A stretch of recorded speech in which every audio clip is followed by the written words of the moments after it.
Vamos direto para o nosso convidado desta manhã de terça-feira, que é o Marcel Andrade, Head de Soluções de Investimentos da Sul América Investimentos. Marcel, vem para cá, a Mariana continua comigo, ela vai dividir essa entrevista, vai fazer perguntas também, já já o Marcel vai aparecer na nossa tela, aí está ele, pronto, maravilhoso. Marcel, bem-vindo, bom dia, querido. Me diga uma coisa, no meio dessa volatilidade, você que cuida muito dos investimentos, né? Deve ter muita gente se preocupando como é que eu vou navegar nessa onda de tanta incerteza desde o anúncio do tarifaço do Trump. Então, eu quero que você dê um panorama geral para a gente, como ficam esses investimentos, tanto de renda fixa como de renda variável, o que tá colocado, como é que você está mapeando para onde correm esses ativos. Bom dia, Amanda. Bom dia, Mariana. Prazer estar aqui. Acho que, como vocês mesmos já colocaram, né, a gente está vivendo um momento muito de incerteza no mercado como um todo, né? Acho que essa foi uma crise, que está sendo uma crise criada pelo governo americano, pelo Donald Trump. Mas, como tem em toda crise, acho que geram oportunidades. A gente aqui no Brasil, a gente já vivia com uma taxa de juros um pouco mais alta, né, por volta de 14, 25%, o mercado projeta ali em torno de 15%, mas nos Estados Unidos, a gente, apesar dos juros um pouco menores que no Brasil, historicamente, para os Estados Unidos, a taxa de juros está alta, né? Se a gente olhar as treasuries de 10 anos, hoje, depois de todo esse estresse de mercado que aconteceu, ela está rondando ali por volta acima de 4,30, 4,40, chegou quase a 4,50. Então, se a gente vê em termos de alocação de capital, né, se já tinha oportunidades na parte de renda fixa aqui no Brasil, acho que abre uma nova frente também de oportunidades em renda fixa internacional, né, nos Estados Unidos. E se a gente acreditar que todo esse tarifaço do Trump vai criar uma desaceleração da economia global, a gente entende que as taxas de juros deveriam começar a se reduzir ao longo do tempo, à medida que a economia desacelera um pouco. Então, você tem todo esse ganho para os investidores surfarem, né, nas treasuries americanas, ali por volta de 4,40, como a gente comentou, voltando para níveis historicamente um pouco mais baixos. Então, essa era uma classe de investimentos que ficava um pouco de lado no portfólio dos investidores, principalmente locais, mas ajuda bastante com uma diversificação, né? Ainda mais se você tiver essa posição com exposição à moeda forte, né? Exposição ao dólar. A gente viu no ano passado o real se desvalorizando muito frente ao dólar, né? O dólar ganhando força. Aconteceu um movimento agora também nessas últimas semanas. Então, você tem uma oportunidade de diversificar o portfólio como um todo, né? E a gente ainda destaca, assim, obviamente, a gente falou rapidamente da parte de renda fixa local, né? Você tem as taxas pós-fixadas, né, aquelas que seguem a taxa Selic, que hoje está por volta de 14,25, mas você tem outras oportunidades em títulos pré-fixados, em títulos indexados à inflação, né? Hoje a gente tem um juro real na curva brasileira bastante gordo, né? Estamos falando de alguns vencimentos ali por volta de 8%, mais o carrego da inflação, né? Ou seja, você ganha a inflação, como foi comentado, que a projeção ali por volta de 5,70, por 5,80, mais o juro real em torno de 8%. Então, nessa parte de renda fixa, o investidor já está bem atendido e tem muitas oportunidades.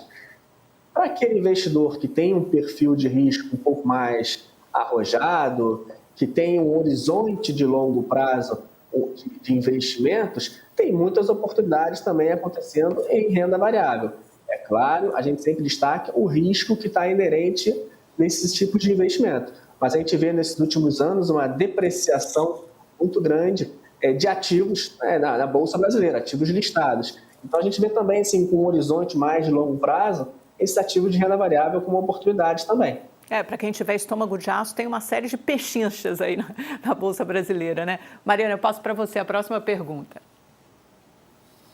Eu queria saber se você acredita, Marcel, que nesse cenário agora internacional, se a gente pode ter um rally da Bolsa Brasileira ou de ativos brasileiros, um pequeno rally nos próximos meses até o fim do ano. Qual a tua previsão em relação a isso? A Bolsa Brasileira, como a própria Amanda comentou, está série de peixinhos. A gente teve valuation, né, preços de empresas que estão muito abaixo do valor justo que o mercado atribui a ela. Agora, esse tarifaço todo que o Trump está inserindo, ele traz incertezas para a economia, de forma geral, de forma global e na forma local também. Então, acho que o desempenho da Bolsa assim, vai estar muito mais atrelado assim, o que vai acontecer lá fora do que propriamente internamente, né? Parece que a gente está começando a chegar no pico do movimento de ciclo de alta de juros no Brasil, ou seja, depois que a taxa de juros chegar ali por volta dos seus 15%, até um pouco menos que isso, o Banco Central deveria começar a entrar num processo de redução de taxa de juros, já que a inflação estaria um pouco mais controlada. Isso seria favorável ao pessoal, os investidores começarem a tomar um pouco mais de risco e o fluxo começar a direcionar para investimentos como renda variável.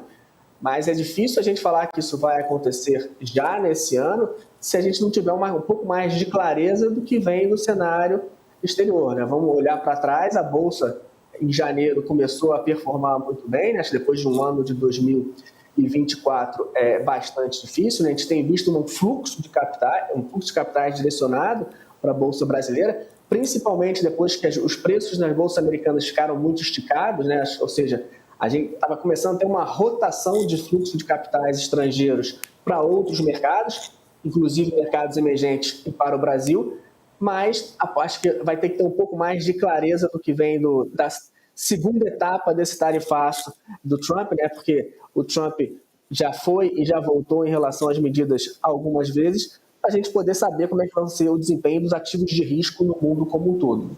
Marcel, quais são as suas expectativas? Eu sei que essa é uma pergunta difícil para os economistas, porque eles costumam errar para o câmbio, mas também para a inflação. Como é que essas medidas do Trump devem bater internamente? A gente viu que o dólar disparou na semana passada, chegou à casa dos R$6, recuou, está mais ou menos em 5,85.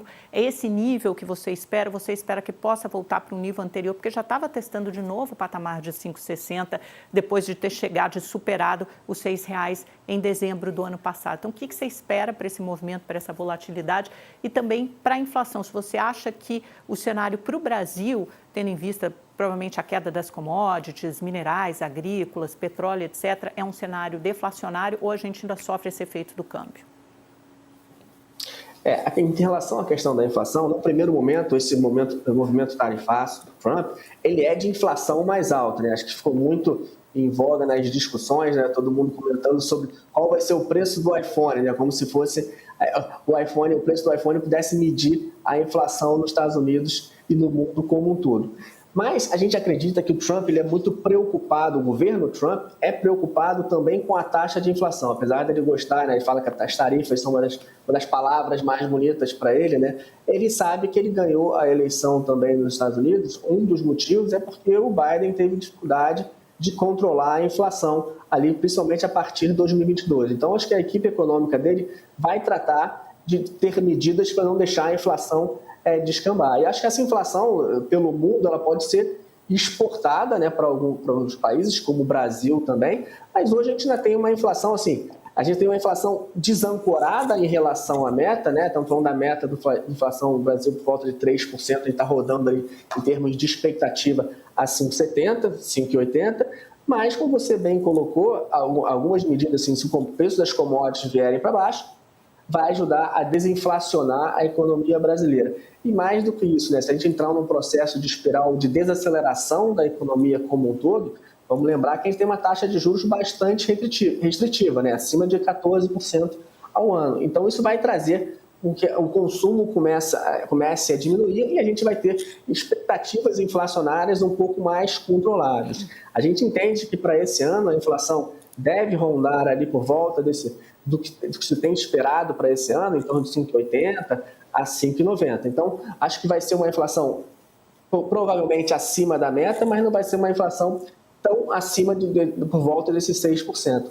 Em relação ao câmbio, é muito difícil a gente prever, né? Acho que no ano passado teve uma grande esticada, um câmbio acima de 6,20, mas se o Brasil conseguir atrair o capital desse fluxo de rotação que a gente explicou, né? Ou seja, os Estados Unidos começou a ser um país que os outros mercados não são tão confiáveis assim em relação às políticas desse atual governo. A gente pode ter uma rotação de fluxo para outros mercados. Essa entrada de capitais no Brasil fazer um movimento técnico de mercado, como aconteceu especialmente em janeiro, reduzindo um pouco a taxa de câmbio. Mas é claro, se a taxa de juros nos Estados Unidos permanecer em níveis mais altos por causa desse tarifaço, certamente o fluxo de capitais vai permanecer ainda nos Estados Unidos, usufruindo dessa taxa de juros, e o risk-off, né, que a gente costuma falar no mercado, vai sair dinheiro dos mercados emergentes, especialmente como aconteceu no final do ano passado, e a taxa de juros deve rondar ali por volta desses 5,80, 5,90, dificilmente a gente pode ver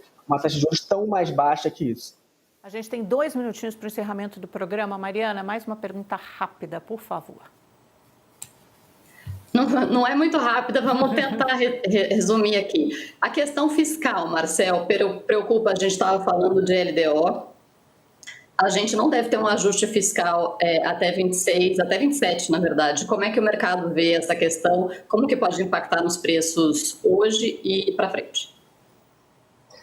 A questão fiscal brasileira é sempre um problema, todo o mercado é sempre muito preocupado com a questão fiscal, mas a parte monetária está um pouco refletindo essa preocupação fiscal, né? Mas, de novo, a gente está com a taxa de juros ali acima de 14,25, por volta de 14,25, podendo subir ainda mais esse ano, e o mercado está de olho em toda a questão da LDO e todos os benefícios que podem acontecer até o final do ano, né? Estamos falando do pé de meia, estamos falando do Vale Gás e todas as outras medidas que ainda podem estar dentro ou fora do orçamento.